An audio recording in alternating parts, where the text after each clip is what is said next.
198واں دن پرانے عہد نامہ میں سے آج کی تلاوت آموز کی کتاب اس کا 5واں باب پہلی آیت سے لے کر 27ویں آیت تک۔ اے اسرائیل کے خاندان، اس کلام کو جس سے میں تم پر نوحہ کرتا ہوں سنو۔ اسرائیل کی کمواری گر پڑی، وہ پھر نہ اٹھے گی، وہ اپنی زمین پر پڑی ہے، اس کو اٹھانے والا کوئی نہیں۔ کیونکہ خداوند خدا یوں فرماتا ہے کہ اسرائیل کے گھرانے کے لیے جس شہر سے 1000 نکلتے تھے اس میں 100 رہ جائیں گے، اور جس سے 100 نکلتے تھے اس میں 10 رہ جائیں گے۔ کیونکہ خداوند اسرائیل کے گھرانے سے یوں فرماتا ہے کہ تم میرے طالب ہو اور زندہ رہو، لیکن بیتیل کے طالب نہ ہو، اور جلجال میں داخل نہ ہو، اور بیر سبا کو نہ جاؤ، کیونکہ جلجال اسیری میں جائے گا اور بیتیل ناچیز ہوگا۔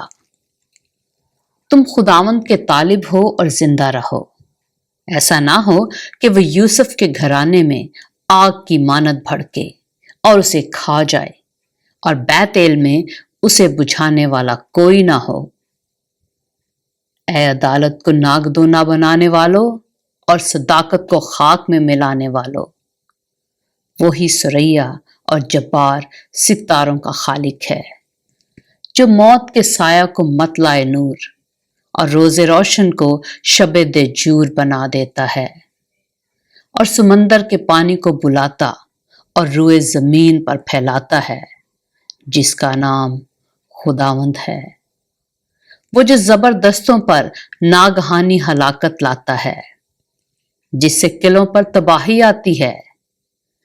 وہ پھاٹک میں ملامت کرنے والوں سے کینہ رکھتے ہیں اور راست گو سے نفرت کرتے ہیں۔ بس چونکہ تم مسکینوں کو پامال کرتے ہو اور ظلم کر کے ان سے گیہوں چھین لیتے ہو، اس لیے جو تراشے ہوئے پتھروں کے مکان تم نے بنائے ان میں نہ بسو گے، اور جو نفیس طاقستان تم نے لگائے ان کی میں نہ پیو گے، کیونکہ میں تمہاری بے شمار خطاؤں اور تمہارے بڑے بڑے گناہوں سے آگاہ ہوں۔ تم صادقوں کو ستاتے اور رشوت لیتے ہو، اور پھاٹک میں مسکینوں کی حق تلفی کرتے ہو، اس لیے ان ایام میں پیش بین خاموش ہو رہیں گے، کیونکہ یہ برا وقت ہے۔ بدی کے نہیں بلکہ نیکی کے طالب ہو تاکہ زندہ رہو، اور خداوند رب الافواج تمہارے ساتھ رہے گا جیسا کہ تم کہتے ہو۔ بدی سے عداوت اور نیکی سے محبت رکھو، اور پھاٹک میں عدالت کو قائم کرو۔ شاید خداوند رب الافواج بنی یوسف کے بقیہ پر رحم کرے۔ اس لیے خداوند خدا رب الافواج یوں فرماتا ہے کہ سب بازاروں میں نوحہ ہوگا، اور سب گلیوں میں افسوس افسوس کہیں گے، اور کسانوں کو ماتم کے لیے اور ان کو جو نوحہ گری میں مہارت رکھتے ہیں نوحہ کے لیے بلائیں گے، اور سب پاکستانوں میں ماتم ہوگا، کیونکہ میں تجھ میں سے ہو کر گزروں گا، خداوند فرماتا ہے۔ تم پر افسوس جو خداوند کے دن کی آرزو کرتے ہو۔ تم خداوند کے دن کی آرزو کیوں کرتے ہو؟ وہ تو تاریکی کا دن ہے، روشنی کا نہیں۔ جیسے کوئی شیر ببر سے بھاگے اور ریچھ اسے ملے، یا گھر میں جا کر اپنا ہاتھ دیوار پر رکھے اور اسے سانپ کاٹ لے۔ کیا خداوند کا دن تاریکی نہ ہوگا؟ اس میں روشنی نہ ہوگی بلکہ سخت ظلمت ہوگی، اور نور مطلق نہ ہوگا۔ میں تمہاری عیدوں کو مکروہ جانتا ہوں اور ان سے نفرت رکھتا ہوں، اور میں تمہاری مقدس محفلوں سے بھی خوش نہ ہوں گا۔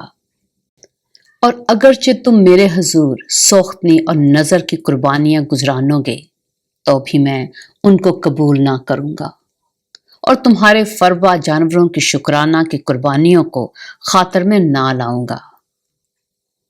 تو اپنے سرود کا شور میرے حضور سے دور کر، کیونکہ میں تیرے رباب کی آواز نہ سنوں گا، لیکن عدالت کو پانی کی مانند اور صداقت کو بڑی نہر کی مانند جاری رکھ۔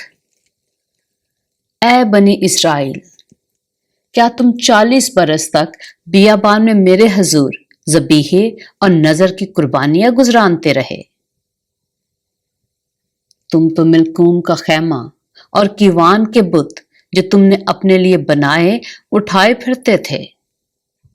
پس خداوند جس کا نام رب الافواج ہے فرماتا ہے، میں تم کو دمشق سے بھی آگے اسیری میں بھیجوں گا۔ پاک کلام کے پڑھے اور سنے جانے پر خداوند کی برکت ہو۔